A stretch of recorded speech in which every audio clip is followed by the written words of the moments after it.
All right, class. What I'd like to do here is go over a few of the ideas that Orwell shares with us in his essay, Politics in the English Language. So, we shouldn't be surprised, really, that language matters to Orwell because when you read 1984, we have quite a bit of information, probably more than we want, about language as far as what's happening to it with Newspeak. And we have Syme, and Syme is someone whose job it is to update the Newspeak dictionary and stuff like that. And basically, Syme says that he enjoys his job, he's good at his job, and basically, Syme's job is destroying language, like destroying the way that we communicate with each other. And we see even in 1984, in Syme's description of what he does, that it's politically motivated. That Syme indicates that once society's able to corrupt language and delete language, that language influences the way we think. And so Syme seems like very captivated by this idea that eventually there won't be thought crime anymore because they'll have deleted the language necessary to commit thought crime. And once the language has been removed, thought crime would no longer be possible. So bottom line is, I know that this essay itself may not be highly entertaining, but it does reinforce what we already know about Orwell from 1984, and that is that Orwell cares quite a bit about language, that language is something that's powerful for him. And there's really two reasons why I give this essay, why I enjoy it so much in class discussions. And I feel like I have to kind of justify this because I realize the content isn't exciting. I realize that it's kind of a longer essay and that it gets a bit dull in places, but I'd ask that you kind of at least appreciate these two aspects of it for our class. Number one, this essay is a really good model for what I'm asking you to do in your own presentations, your world improvement presentation. And what I mean by that is really Orwell here has done all the jobs that I expect you to do in your own presentation. And I'd argue he does them pretty well. Now, he does some of the jobs a little bit uniquely, and you may not have to follow the exact same dance steps, but the overall format should be similar to what we see here. Now, the second reason why I like this essay, and I like my English 1020 students to look over it, is that the actual specific 5 things that Orwell suggests avoiding in writing. I think that any English 1020 or really any composition teacher that you would ask would agree that the advice he gives is great advice. Like I'd be hard pressed to find a colleague that would disagree with the advice that Orwell is giving in this. So, I mean, you're all going to be writers for quite some time. You're going to have to do writing in your academic careers, and I just think this essay gives you some good advice on what to avoid. And they're traps that are they're very tempting traps, as Orwell discusses. It's not traps that are rarely fallen into. These traps, Orwell discusses that the bait is a tempting bait that leads us into the snare.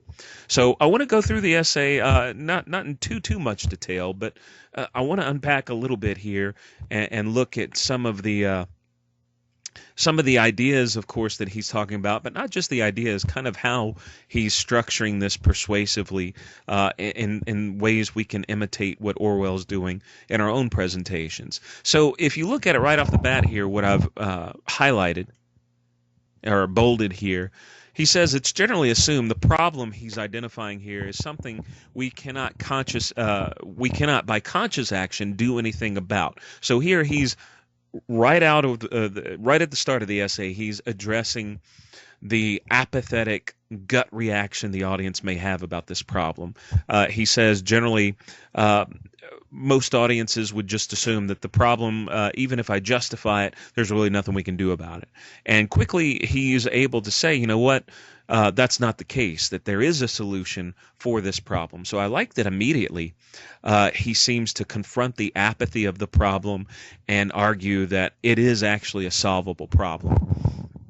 A little bit further on, though, I like this idea he has where he gives a metaphor, and I think it's a cool metaphor that he uses as far as this is basically a problem that's able to build on itself, and this problem is able to kind of become this vicious cycle, kind of like the snake that's chasing its tail to eat it. He says, but an effect can become a cause, reinforcing the original cause and producing the same effect in an intensified form, and so on indefinitely. And so this idea of something bad that happens can therefore become a bad cause for something else that reinforces its own occurrence. A man may take to drink because he feels himself to be a failure, and then fail all the more completely because he drinks. I think that metaphor really does make sense. It's rather the same thing that is happening to the English language. And here's basically the bottom line problem he has with not just language, but specifically with political language. He says, it becomes ugly and inaccurate because our thoughts are foolish, but the slovenliness of our language makes it easier for us to have foolish thoughts. And so here Orwell's able to once again show this problem. If we just continue to let this problem exist, it's going to be a problem that is cyclical. It's going to feed itself. It's going to be able to continue to build energy upon itself and just get worse. Now, he does say there's a solution to this problem, and the solution comes quickly after he creates just kind of the, I guess, like the intimidating power that this problem has. He says if one gets rid of these habits, and he'll give us that habits in a little while in this essay. He lists them out for us quite nicely. But there's 5 basic habits he said we should break. If one gets rid of these habits, one can think more clearly, and to think clearly is a necessary first step toward political regeneration, so that the fight against bad English is not frivolous and is not the exclusive concern of professional writers. Now notice here he's doing what you need to do your own in your own presentations. He's making this a problem not only for himself but for his reader as well. He's saying, you know what? English is not just the domain of the writer, that it's the domain for the common person. And he does say that if you take these steps, not only will the problem stop, but you can regenerate not only language, but the political platform that language occurs. Okay. Now, what comes next is something that you'll want to do in your presentations. I think Orwell, maybe he does too good of a job, but he does a really good job here of proving that the problem exists. So not only does he identify the problem, but he has here specific passages. He has 5 passages that he says these passages represent the problem that I see in our English language. And notice here, I like here that he could have picked like just absolutely terrible passages, and they are pretty big stinkers what he picks. Of course, we'll look at one more specifically, but the 5 he picks, they're pretty bad to us when we read it. But notice what he says. He says, I could have quoted far worse if I'd chosen, but because these illustrate various mental vices from which we now suffer, they are a little below the average, but are fairly representative examples. Boy, doesn't that just kind of make the problem even worse? Like, when we hear these 5 things read out loud and we realize to our ears just how terrible they sound and how confusing they are. They just do not communicate clearly at all. And then Orwell says, you know what?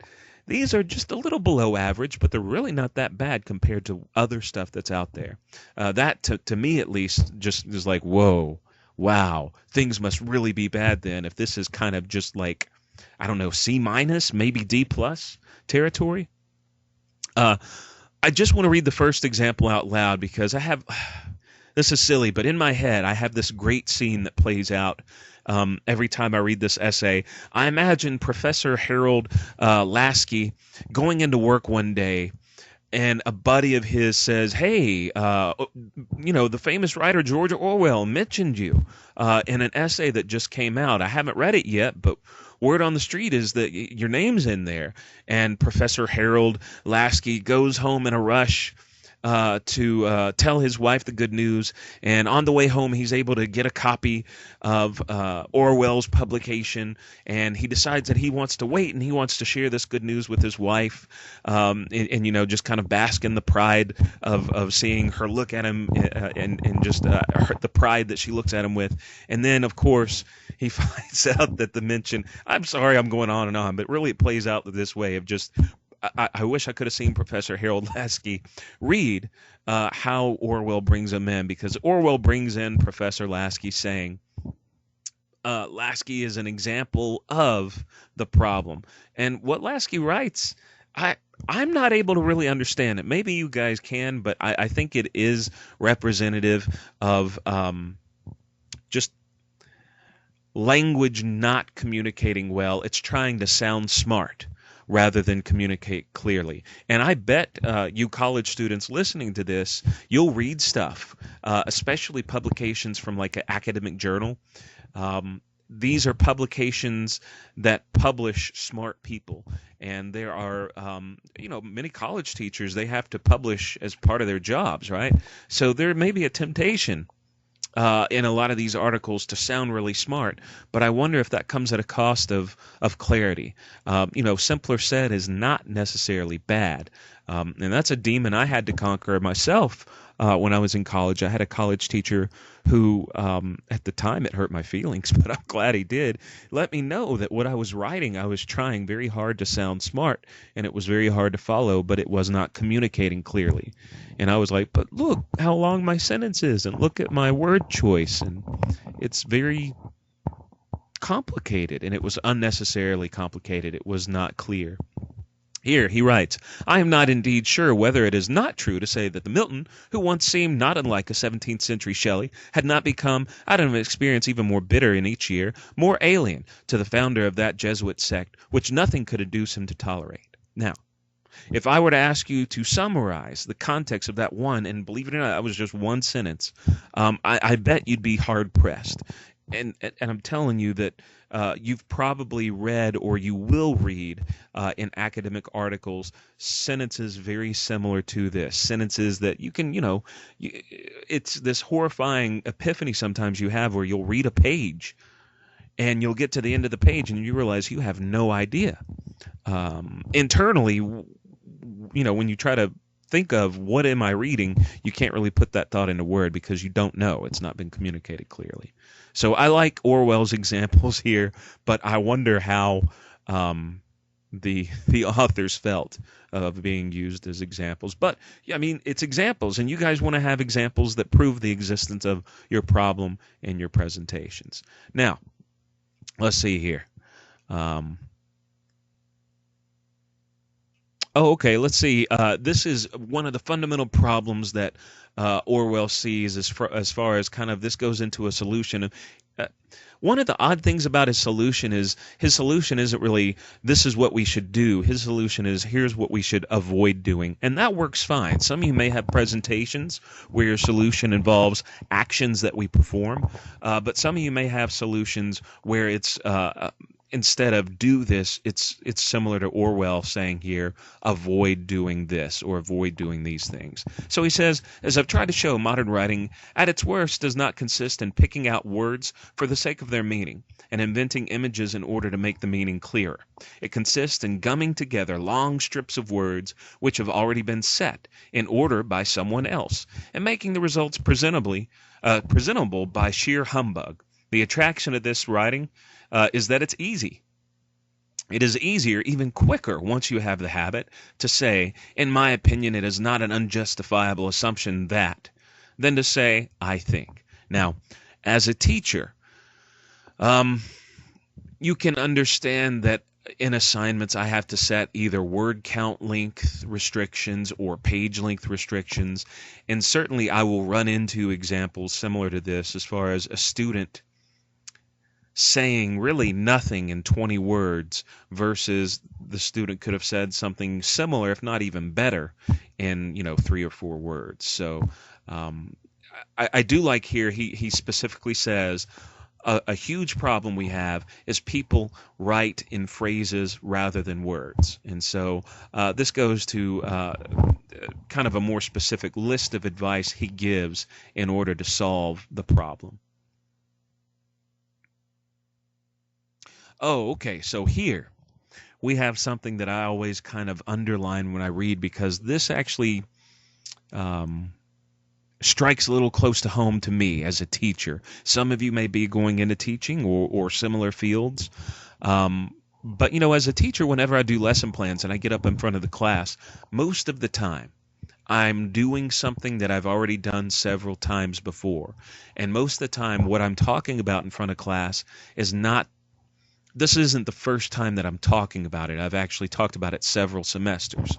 And it may even be like the third or fourth time that day that I've given the same lecture. That has happened. And so whenever I read this passage, it's always just like this is like a personal Orwell tapping me on the shoulder saying, hey, you're a part of this problem as well. He says, when one watches some tired hack on the platform, I guess I'm the tired hack, mechanically repeating the familiar phrases, bestial atrocities, he gives here just kind of some examples of words and phrases he would not like. One often has a curious feeling that one is not watching a living human being but some kind of dummy, a feeling which suddenly becomes stronger at moments when the light catches the speaker's spectacles and turns them into blank discs, which seem to have no eyes behind them. Of course, I do wear glasses, so I wonder if I ever have that kind of sheen he's talking about here. And this is not altogether fanciful. And here's where I'm like, okay, he's talking to me. A speaker who uses that kind of phraseology has gone some distance toward turning himself into a machine. The appropriate noises are coming out of his larynx, but his brain is not involved, as it would be if he were choosing his words for himself. If the speech he's making is one that he's accustomed to make over and over again, he may be almost unconscious of what he's saying, as one is when one utters the responses in church. And this reduced state of consciousness, if not indispensable, is at any rate favorable to political conformity.